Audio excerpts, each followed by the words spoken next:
भगवान ने बहुत सुंदर बात कही कि इस सृष्टि चक्र के अनुसार जो नहीं बरतता है वह पापायु, वो पापी है। इंद्रियों का सुख चाहने वाला वो व्यर्थ ही जीता है। अर्थात यज्ञ ऐसी विशेष विधि है जिसमें इंद्रियों को आराम नहीं अपितु अक्षय सुख की प्राप्ति होती है। अक्षय सुख, इंद्रियों का संयम के साथ इसमें लगने का विधान है। रूल क्या है? संयम के साथ इसमें लगना है। इंद्रियों का आराम चाहने वाला पापायु है, लेकिन जो संयम के साथ इंद्रियों को वो अक्षय सुख की प्राप्ति जीवन के अंदर करता है। बहुत सुंदर एक बात याद आती है कि एक बार एक व्यक्ति खूब भक्ति करता है और भगवान प्रसन्न हो जाते हैं। भगवान ने कहा मांगो, जो मांगेगा मिल जाएगा, तुमने मुझे प्रसन्न कर लिया।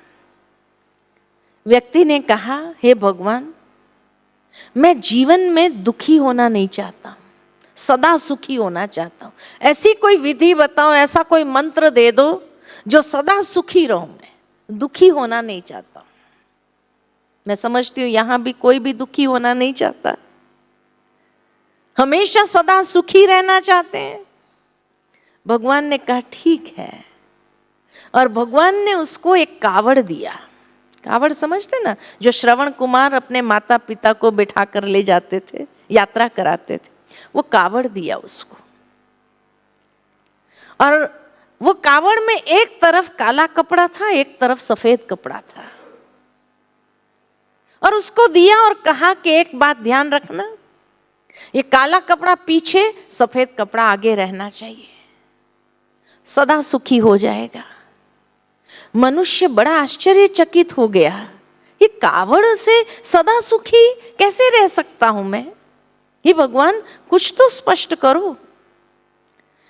तो भगवान मुस्कुराते हुए स्पष्ट करते हैं कि हे मानव, जीवन की यात्रा में तुम बहुत लोगों से मिलोगे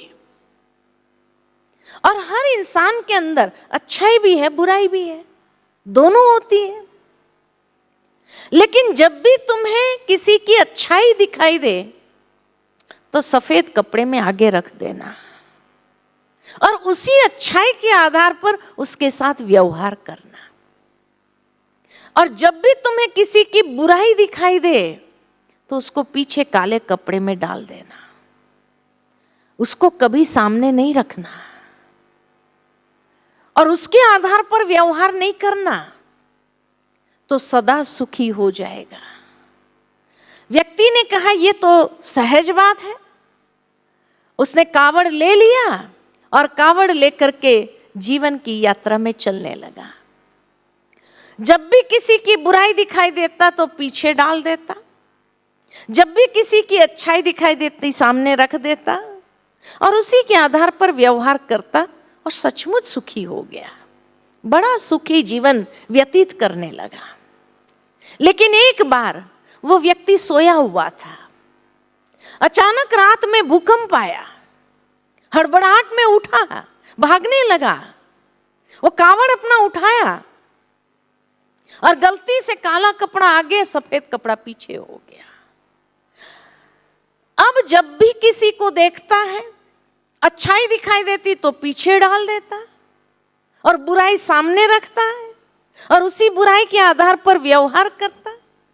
तब से लेकर दुखी हो गया। अब भगवान पुनः पूछते हैं, कावड़ बदली करना चाहते हैं? सदा सुखी होना चाहते हैं? तो ये कावड़ बदली करो, सफेद कपड़ा आगे, काला कपड़ा पीछे। जब भी किसी की बुराई दिखाई दे पीछे डाल दो, अच्छाई दिखाई दे सामने रखो।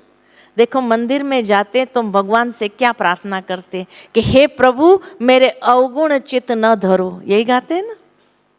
आज भगवान हमें कहते हैं कि हे बंदे, तू भी किसी के अवगुण चित्त न धर। और चित धर्म करके उसके साथ वो व्यवहार न कर, तो सदा सुखी हो जाएगा।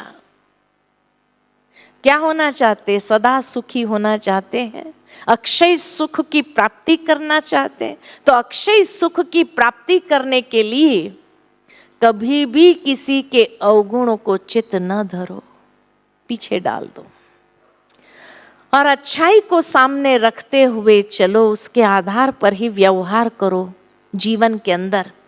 प्रैक्टिकल कर्म के समय, व्यवहार के समय, संबंधों में जब आते हैं तब तो सदा सुखी हो जाएंगे। कितनी सुंदर बात यहाँ अक्षय सुख की प्राप्ति की विधि भगवान ने बताई कि इंद्रियों का संयम के साथ इसमें लगने का विधान है। संयम के साथ जब जीवन जीते हैं तब अक्षय सुख की प्राप्ति होती है। Join Power of Sakash. Please subscribe कीजिए Power of Sakash YouTube channel and press bell icon ईश्वरीय महावाक्यों के लिए, महारथियों की पावरफुल क्लास और कमेंट्री सुनने के लिए। ओम शांति।